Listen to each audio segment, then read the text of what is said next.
we'll understand what is to be done once rifamycin resistant is detected. How do you decide whether the patient goes for shorter regimen, or how do you decide whether the patient goes for longer regimen. Okay. So next one is, when you have rifampicin resistant detected, what do you do? As I told you, once the rifampicin resistant gets detected, reflexly the sample will go for first line LPA, second line LPA and liquid culture. So in liquid culture, once the culture comes positive, additional drugs would be tested, say clofazimine, moxifloxacin high dose, linezolid, and then you decide about the further regimen. But first, when the patient comes to you, you can't waste so much of time, so you have to decide whether the patient has fluoroquinolone resistance or no. So the important aspect is to take decision whether patient will go for shorter regimen or patient will go for longer regimen. So what do? You do first line LPA, you find that there is isoniazid resistance also, then you have to look at the mutation. If it's CATG mutation alone or INHA mutation alone, patient can still be considered for shorter regimen. Then in second line LPA, if you find that fluoroquinolone resistance is not there, then this patient would qualify based on the DST criteria to get shorter regimen.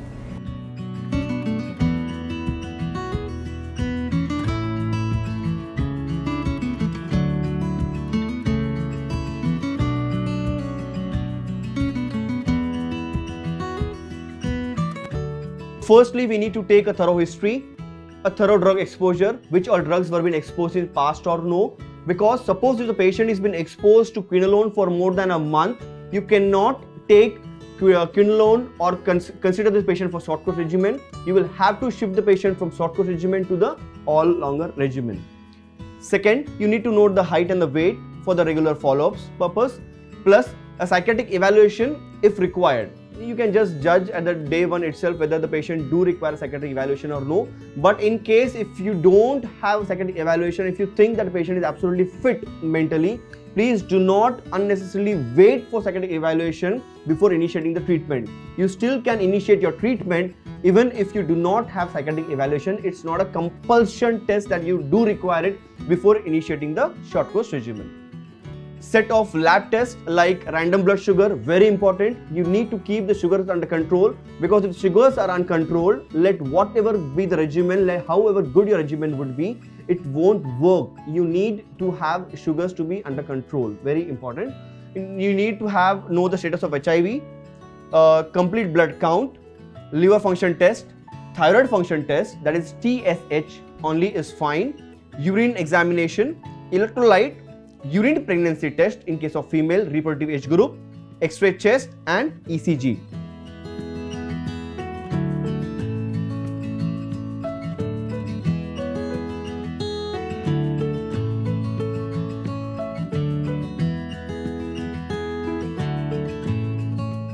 As soon as the patient is diagnosed as a sputum positive, there is a home visit which is done for the patient. The primary health center medical officer will get the details of the patient and send his health worker to the house to get the details of the patient about how is the patient condition and what is the status of the patient. Okay. After that comes pre-treatment counseling. In the pre-treatment counseling, we will be informing the patient, discussing with which is done within the first 7 days of the sputum positive test.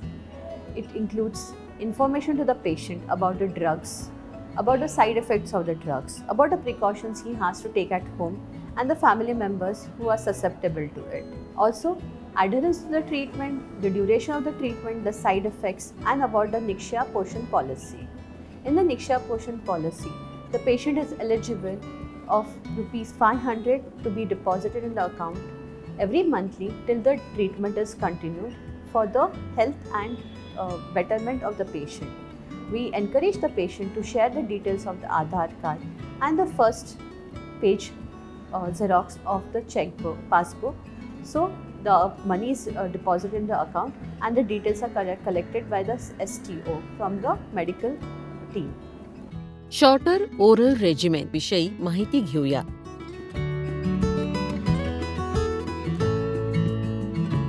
हा औषधोपचार 4 ते 6 महिन्यांसाठी intensive phase व 5 महिन्यांसाठी continuation phase असा 9 ते 11 महिन्यांसाठी देण्यात येतो.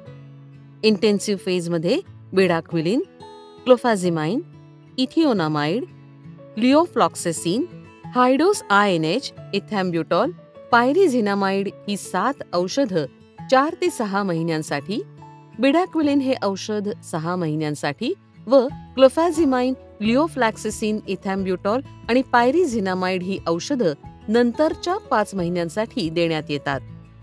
16 ते 29, 30 ते 45, 46 ते 70 आणि 70 किलोग्रॅमपेक्षा जास्त अशा 4 वजन गटानुसार औषधांची मात्रा ठरवण्यात येते. बिडाक्विलिन हे औषध पहिले 2 आठवडे 400 मिलीग्रॅम दररोज व तदनंतर 200 मिलीग्रॅम 1 दिवसाआड 24 आठवड्यांपर्यंत देण्यात येते. शॉर्टर ओरल रेजिमेन उपचार सुरू असताना महत्वाचे मुद्दे. इंटेन्सिव्ह फेजमध्ये बिडाक्विलिन, इथिओनामाइड, क्लोफॅझिमाइन, लिओफ्लॉक्सेसिन, हायडोस INH, इथॅम्ब्युटॉल, पायरिझिनामाइड ही 7 औषधं देण्यात येतात. जर इंटेन्सिव्ह फेज 6 महिन्यासाठी वाढवण्यात आली असेल तर 7ही औषधं 6 महिन्यांसाठी देण्यात येतात. यापैकी बिडाक्विलिन हे औषध 24 आठवड्यांसाठीच देण्यात येतं. कंटिन्युएशन फेजमध्ये लिओफ्लॉक्सेसिन, क्लोफॅझिमाइन, पायरिझिनामाइड, इथॅम्ब्युटॉल ही औषधं देण्यात येतात. शॉर्टर ओरल रेजिमेन उपचारास मुदतवाढ. शॉर्टर ओरल रेजिमेन उपचाराचा कालावधी 9 महिने ते 11 महिन्यांचा आहे. उपचार सुरू केल्यानंतर 4थ्या महिन्याअखेरीस स्मिअर अथवा कल्चर निगेटिव्ह आढळल्यास कंटिन्युएशन फेजमधील औषधोपचार सुरू करावा. 4थ्या महिन्यानंतर अथवा 5व्या महिन्यानंतर स्मिअर अथवा कल्चर पॉझिटिव्ह आढळल्यास इंटेन्सिव्ह फेजमधील औषधं पुढील 2 महिन्यांसाठी देण्यात येतात. याच वेळी first line, second line LPA व DST चाचणी करण्यात येते. या चाचणीमध्ये एका जरी औषधास रेझिस्टन्स आढळून आल्यास हा रेजिमेन बंद करून लॉंगर ओरल रेजिमेन सुरू करण्यात येतो. शॉर्टर ओरल रेजिमेनमधील एकाही औषधास पुन्हा रेझिस्टन्स आढळून आल्यास अथवा एकही औषधाचे गंभीर दुष्परिणाम झाल्यास हा रेजिमेन बंद करून लॉंगर ओरल रेजिमेन सुरू करण्यात येतो. शॉर्टर ओरल रेजिमेन उपचार सुरू केल्यानंतर रुग्णाची शारीरिक तपासणी केव्हा करावी? इंटेन्सिव्ह फेजमध्ये दर महिन्यातून एकदा व कंटिन्युएशन फेजमध्ये 3 महिन्यातून एकदा. या तपासणीमध्ये वजन घ्यावं. वजनामध्ये मूळ वजनापेक्षा 5 किलोग्रॅमची वाढ अथवा 5 किलोग्रॅम वजन कमी झालं असेल आणि वेट बँडमध्ये बदल झाला असेल तर वेट बँडमधील डोसनुसार उपचारात बदल करावा. बालकांमध्ये जर वजन बँडमध्ये बदल झाला असेल तर त्यानुसार औषधांचा डोस बदलण्यात यावा. रुग्ण औषधोपचार नियमितपणे घेत आहेत का याची माहिती घ्यावी. शॉर्टर ओरल रेजिमेन सुरू केल्यानंतर स्मिअर मायक्रोस्कोपी केव्हा करावी? 3 महिन्यानंतर दरमहा इंटेन्सिव्ह फेज संपेपर्यंत. 4थ्या महिन्यानंतर स्मिअर पॉझिटिव्ह आढळल्यास IP पुढील 2 महिने वाढवावी. 6 महिन्यानंतर स्पुटम पॉझिटिव्ह आढळल्यास 7 दिवसांच्या आत पुन्हा एकदा स्मिअर तपासणी करावी. शॉर्टर ओरल रेजिमेन उपचार सुरू केल्यानंतर 3ऱ्या व 6व्या महिन्याअखेरीस कल्चर चाचणी करावी. 6व्या महिन्याअखेरीस कल्चर पॉझिटिव्ह आढळल्यास पुन्हा एकदा सॅम्पलची कल्चर चाचणी करावी. ही चाचणी निगेटिव्ह आढळल्यास उपचार संपल्यानंतर पुन्हा एकदा कल्चर चाचणी करावी. शॉर्टर ओरल रेजिमेन सुरू केल्यानंतर 4था महिन्याअखेरीस स्मिअर पॉझिटिव्ह आढळल्यास अथवा 3ऱ्या महिन्याअखेरीस कल्चर पॉझिटिव्ह आढळल्यास first line, second line LPA व DST चाचणी करावी. या चाचणीमध्ये पुन्हा इतर एकही औषधास रेझिस्टन्स आढळून आल्यास शॉर्टर ओरल रेजिमेन बंद करून पुन्हा लॉंगर ओरल रेजिमेन सुरू करावा. शॉर्टर ओरल रेजिमेन सुरू केल्यानंतर IP अखेरीस, CP अखेरीस अथवा क्लिनिकली इंडिकेटेड असेल तेव्हा एक्स-रे तपासणी आवश्यक आहे. ECG चाचणी 15 दिवसानंतर एकदा व त्यानंतर दरमहा 6 महिन्यांपर्यंत करणं आवश्यक आहे. शॉर्टर ओरल रेजिमेन उपचारानंतर urine pregnancy test clinically indicated असल्यास करावी. कंप्लीट ब्लड काउंट आणि प्लेटलेट्स काउंट जेव्हा क्लिनिकली इंडिकेटेड असेल तेव्हा करावा.